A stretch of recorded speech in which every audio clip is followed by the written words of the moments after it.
Good evening and welcome. I am Amarachi Ubani. Tonight, workers in Nigeria join their counterparts in other parts of the world to mark the International Labour Day for the year 2019.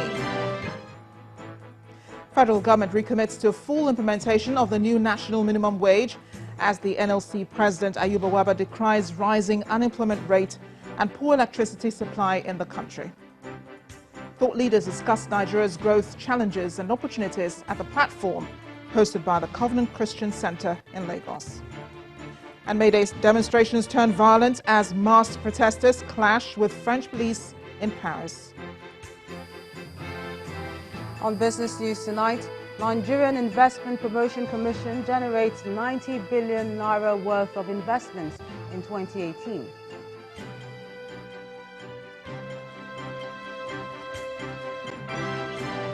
On sports news tonight, the Court of Arbitration for Sport dismissed an appeal by Olympic 800-meter champion Caster Semenya to halt the introduction of regulations to limit testosterone in women athletes. And from Abuja, Acting Inspector General of Police orders commissioners of police nationwide to reclaim public space from criminals as he orders redeployment of the commissioners of police in Kaduna and 5 other states.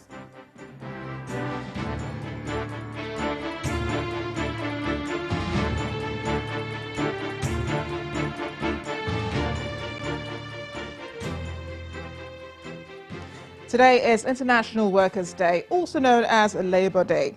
Nigerian workers have joined the international community to commemorate the day with keynote speeches and marches in state capitals across the country. The day is set aside by the international labour movement to highlight the conditions, struggles, victories, hopes and aspirations of workers. In Nigeria and other parts of the world, it is observed as a public holiday and another opportunity by labour unions to table their demands and listen to speeches by their leaders and top government officials. This year, workers in Nigeria have cause to celebrate the signing of a new minimum wage of 30,000 naira by the federal government after a long-drawn back and forth on the benchmark from 18,000 naira. However, labour movement still has a big hurdle to cross, and that is to ensure that public and private employers begin full implementation of the new minimum wage.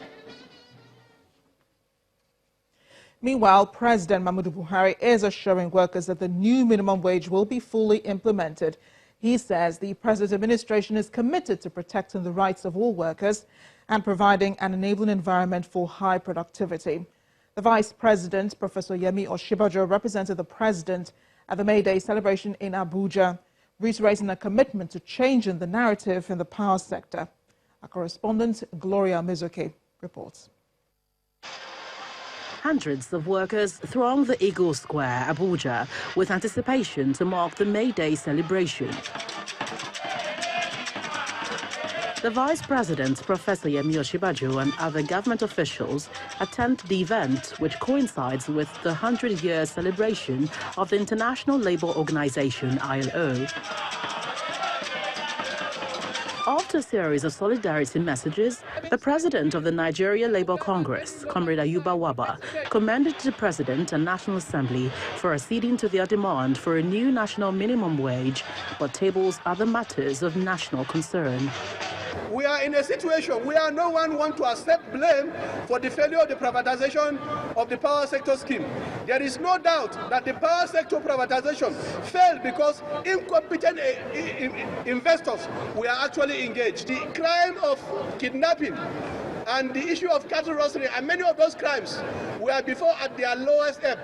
But now, because of the combined effort of unemployment and the issue of widening inequality gap, those issues have remained challenged.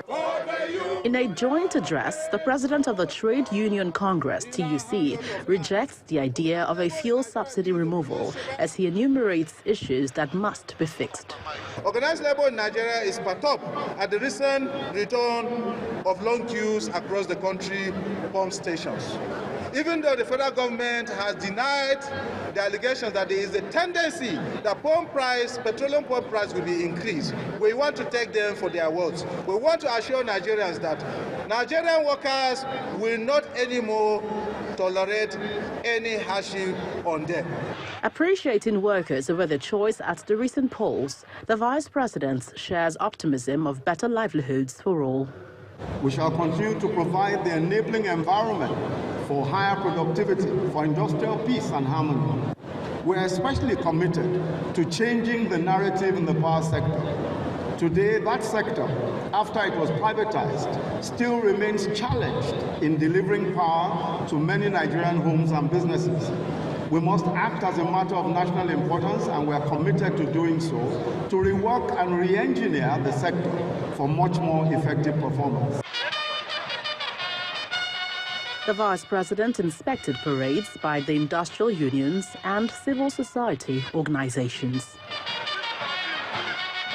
The promise by the federal government to fully implement the new national minimum wage is one the labor union are hoping will be followed through to the letter, and are also hoping that several appeals made here will be heard to ensure social and economic justice for all Nigerians. From the Eagle Square in Abuja, Gloria Umezuke, Channels Television News. And as workers across the country mark the International Labour Day, a prevalent message from the workers' unions is for government at all levels to implement the new minimum wage of 30,000 naira. Our next report looks at how some of the states in the northern part of the country observed the Workers' Day.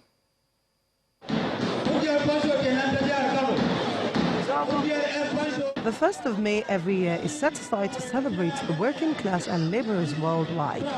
The day is also marked in different states in Nigeria. In Kano State, the May Day celebration held at the Sani Abacha Stadium. Hundreds of workers from the Nigerian Labour Congress, Trade Union Congress and other affiliate unions participated in the march past. The Kano State Governor, in his speech, assured the workers of the full implementation of the new workers' minimum wage of 30,000 naira. The first thing that they are expecting is the implementation of minimum wage, which is very, very important. And also the issue of training and retraining, the issue of promotion. We shall give everything this very, very important aspect. We shall give them priority. In Adamawa State, hundreds of civil servants and workers from private organizations converged at the Ribadu Square in Yola, the state capital.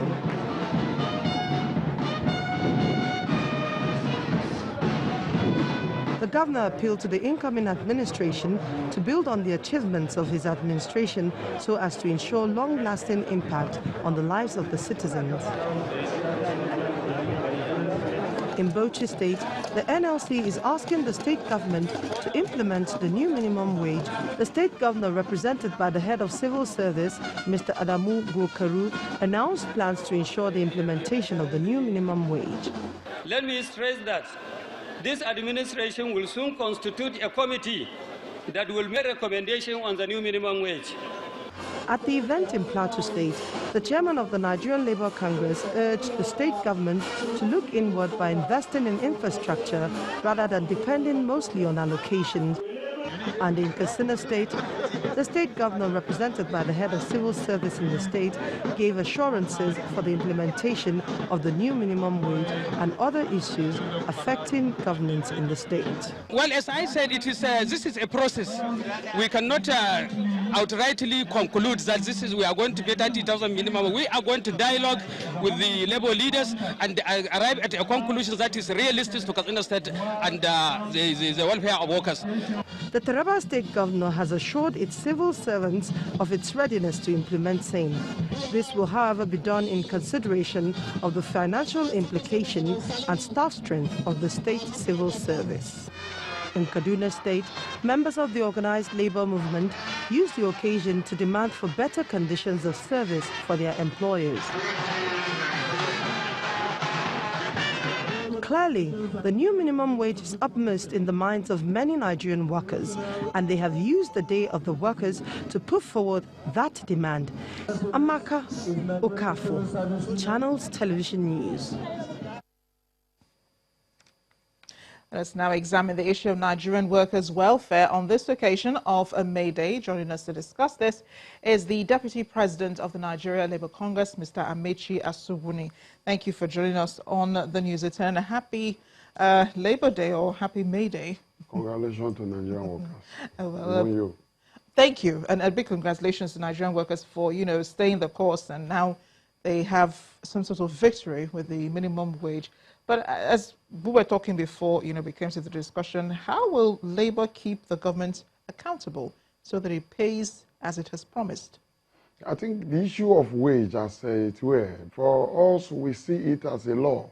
And no party is giving room to negotiate law. Laws are meant to be enforceable. And as a party, Labour intends to monitor the implementation, believing that no state will certainly do less than as agreed. Minimum wage for 30,000 is payable anywhere in Nigeria. I don't want us to truly bring the laziness of some governors into discourse, keeping us busy, discussing their inabilities, why they shouldn't pay their responsibility. For me, it's a duty, and everyone is responsible to his own duty. But will minimum wage really alleviate the suffering of the Nigerian worker? Is that really where, is this the only solution? No, for sure. In developed countries where you have infrastructures, people talk less of wage when there are provisions for water, provisions for road, schools, medical. But where these are absent, still in a developing country like ours, you cannot do without talking about wage, because these are workers that will eventually incur costs for these facilities for themselves. Nigerian workers invite infrastructure with their money. They pay rent, some of them reconstruct their roads. People, average in Nigeria has a borehole. That is not their duty. We're talking about 30,000. So each time we discuss the value of 30,000, he re-provoke average worker, because certainly there may be need to reapply for review.